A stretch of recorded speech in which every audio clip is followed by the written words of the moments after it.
They told you that by 40, your life should already be figured out. But they forgot to mention the most important part.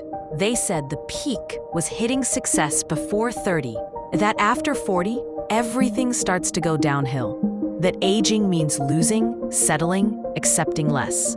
But what if the truth is the exact opposite? What if life actually starts at 40? Carl Jung, yes, that Jung, had no doubt. Life really begins at 40.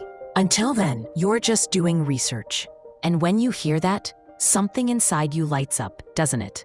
Because deep down, you feel it too. Something's shifting, a quiet urge to start over, but this time without the masks, without playing roles, without the fear of disappointing anyone. It's as if right now, you finally have the chance to write your story for the first time. And no, this isn't feel-good fluff. It's neuroscience, deep psychology. It's the rediscovery of your true identity. It's the moment you realize it's time to turn off autopilot and take the wheel. If that hit you, go ahead and subscribe and turn on the bell. YouTube only keeps showing you content like this if you tell it you want more. Because what you're about to discover in the next few minutes might just change the way you see the rest of your life. Have you noticed how society treats aging? Like it's a slow, inevitable decline, as if youth is the only time you get to shine, and everything after is just maintenance. But what if that's only part of the story? At 40, something shifts, not just in your body, but in how you see time, what really matters, and most of all, how you see yourself. Up to this point, life was fast, a race to prove, to achieve, to belong. Career, family, status, everything had to happen quickly. Like there was this invisible stopwatch demanding results. But this stage of life, between your mid-30s and 50s, is a turning point. A moment where you finally stop and look inward. Some call it a midlife crisis. But Jung saw something completely different. He called it individuation. A process of becoming who you truly are. Not who you were told to be, not who others expect you to be, but the version of you that's always been there, just waiting to be heard. This is where life begins to gain a new kind of meaning. You've already gone through the phase of building things on the outside. Now it's time to build from the inside. And this isn't starting from scratch. It's starting with experience, with maturity, with intention. This video is an invitation, a map to help you navigate this next chapter with clarity, courage, and purpose.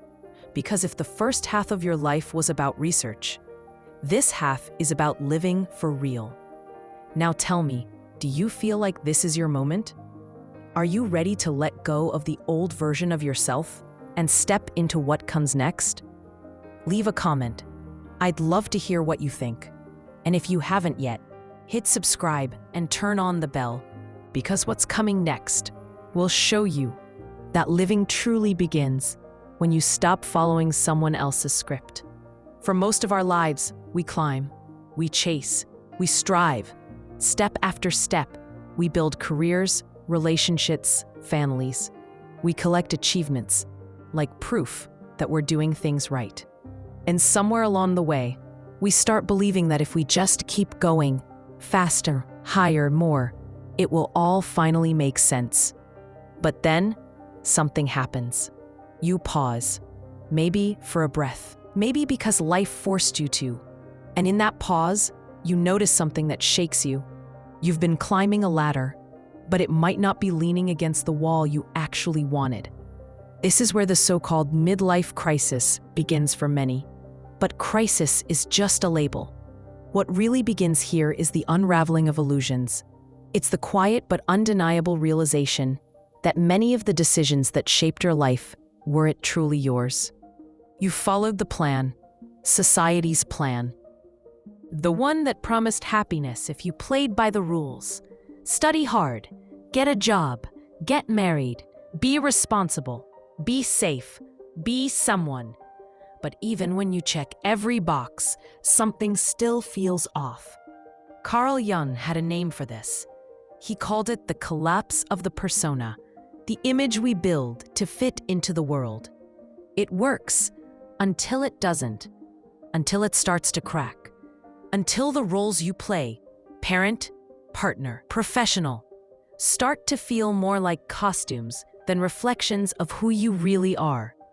That's when something inside you starts whispering, "Is this it? Is this really all there is?" You try to ignore it, distract yourself, but the voice grows louder because it's not just a question, it's a call. You see, much of what we call success is shaped by fear. The fear of not being enough, of being judged, of stepping out of line. We don't choose freely. We choose what feels safe, what looks good from the outside, what earns approval. But at 40, something shifts. You begin to feel the cost of that fear, and with that awareness comes an opening, an opportunity to choose differently, to ask yourself, honestly, whose life am I really living? For some, this shift feels like emptiness, a quiet space between the old and the new. But it's not a void, it's potential. It's room for something real to emerge. And yet, most of us try to fill it quickly, with shopping, distractions, reinventions, anything to escape the stillness. But the stillness is where the truth lives. There's a voice in you that you silenced a long time ago, the one that wanted to create, to explore, to breathe fully. That voice didn't die, it wilted. And now it's returning, stronger than ever, asking to be heard. This is not a breakdown, it's a breakthrough. Jung believed that true transformation requires us to face not just our strengths, but our shadows, the parts of ourselves we hide, deny, or fear, our insecurities, our untold desires, our unresolved wounds. In the first half of life, we learn to wear masks, to control, to present. But at midlife, the mask gets heavy. The cracks show, and what was once hidden begins to rise.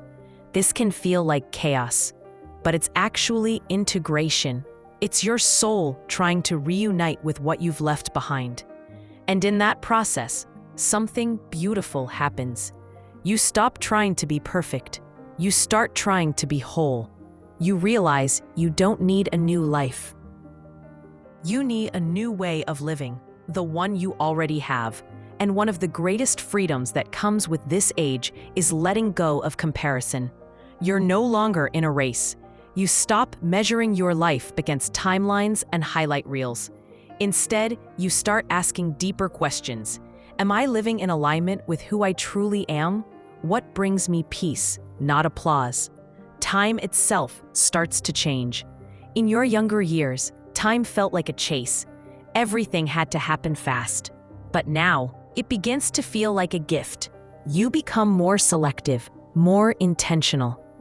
You learn to say no, to rest, to slow down, not because you're giving up, but because you're finally listening.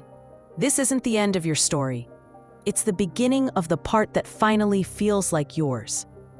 By now, the script you followed most of your life starts to feel outdated. Not wrong, just no longer relevant. What once felt like ambition now feels like noise. What once seemed urgent now feels optional. You begin to realize much of what used to drive you was built on someone else's definition of success. And here's the uncomfortable truth. Unlearning is harder than learning. Letting go of an identity you spent decades building is no small thing. There's grief in it, even fear, but there's also space. Space to ask the questions you avoided for years. What actually matters to me?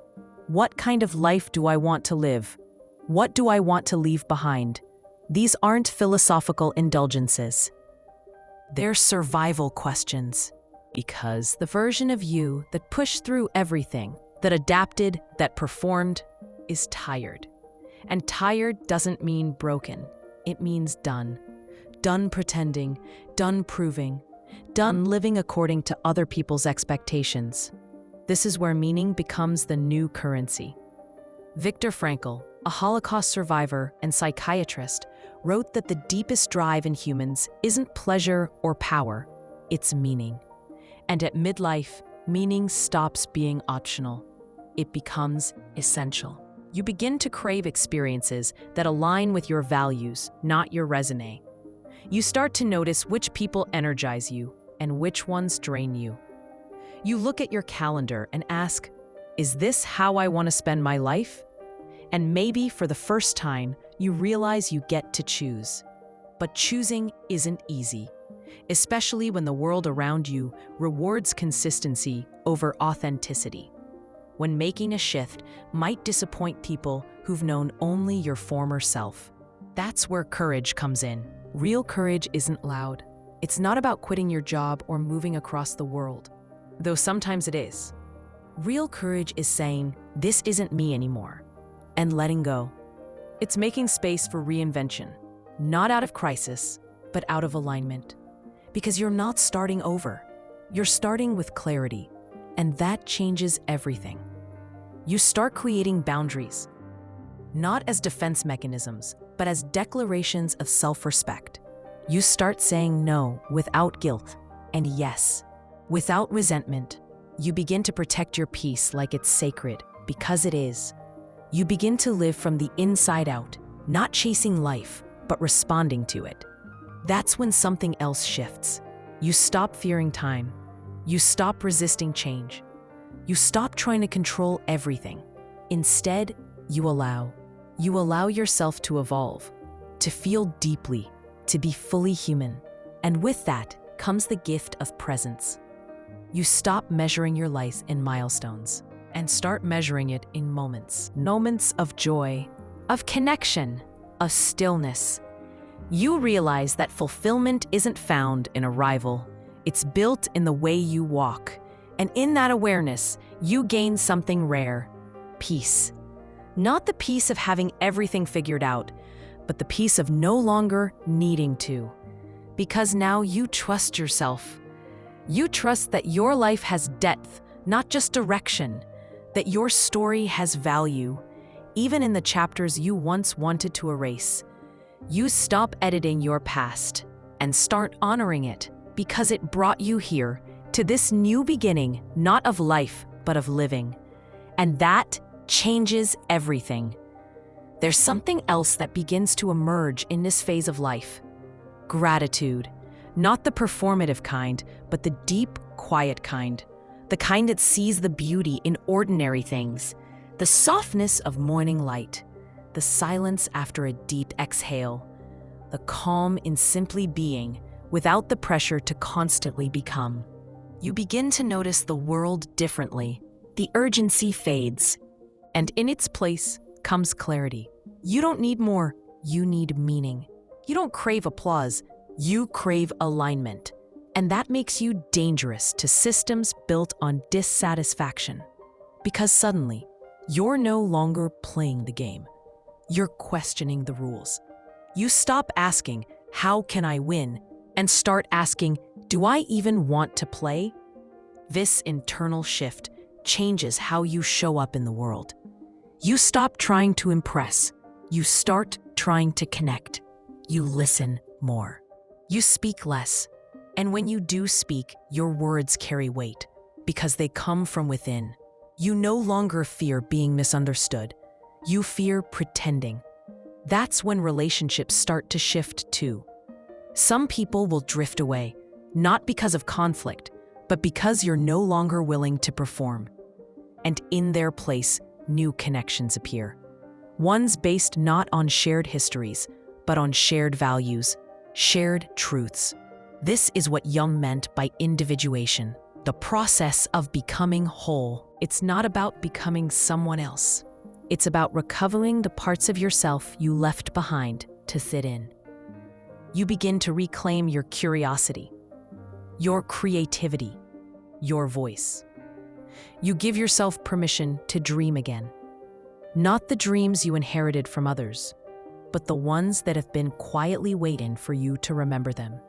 And as you do, you feel something rare in adulthood: aliveness.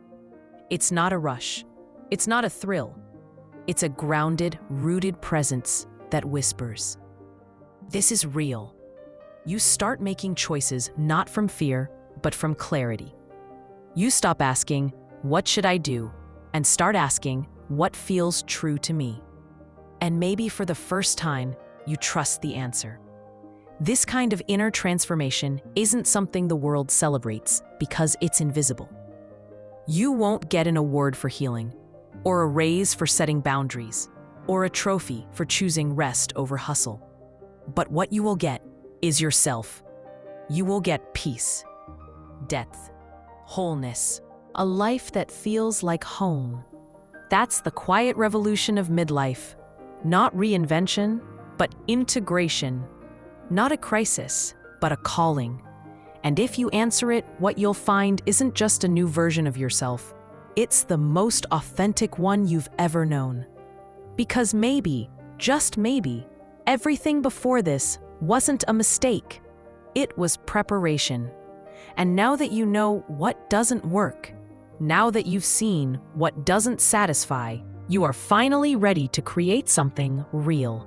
This is where your second life begins, and this time, you get to write it. There's something else that no one tells you about this stage of life. Just when you think you've figured it all out, a new layer appears.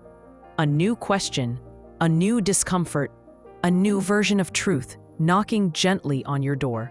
And here's the thing. You're not supposed to have all the answers. You're supposed to stay curious. Because the moment you stop searching is the moment life stops expanding. And you didn't come this far to shrink.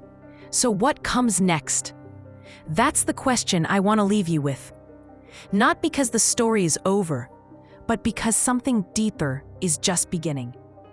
And if this resonated with you, if it stirred something in you, then keep going, keep watching. Because the next video waiting for you might just be the next piece of your puzzle.